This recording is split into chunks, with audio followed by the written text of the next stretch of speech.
દ્રશ્ય આખા રૂમમાં અંધારું છે. માત્ર બારીમાંથી આવતો થોડો પ્રકાશ મિસ્ટર કપૂરના ચહેરા પર પડે છે. તેઓ સોફા પર માથું પકડીને બેઠા છે. મિસેસ કપૂર ધીમેથી દરવાજો ખોલીને અંદર આવે છે. મિસેસ કપૂર, નમ્રતાથી, તમે ક્યારના અહીં અંધારામાં બેઠા છો? પ્લીઝ, ઉઠો અને થોડું જમી લો.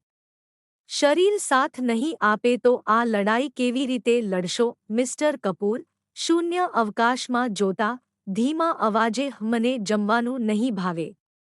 મારું ગળું રૂંધાય છે. તે સોનિયાને જમાડી. એણે કંઈ ખાધું? ત્યાં જ સોનિયા દરવાજા પાસે આવીને ઊભી રહે છે. તેની આંખો રડી રડીને લાલ થઈ ગઈ છે. સોનિયા, ભીની આંખે, પપ્પા. તમે અહીં ભૂખ્યા બેઠા હો તો તમારા વિના હું કેવી રીતે જમી શકું? મારી ભૂલની સજા તમે તમારી જાતને કેમ આપો છો?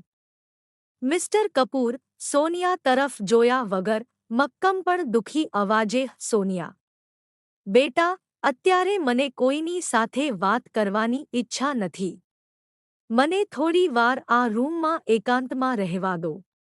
મારે વિચારવું પડશે કે આ 48 કલાકમાં મારે શું કરવાનું છે. પ્લીઝ, તમે લોકો જાવ અહીંથી.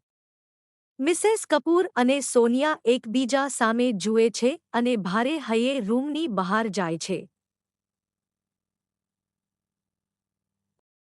મિસ્ટર કપૂર ફરીથી અંધારામાં ખોવાઈ જાય છે.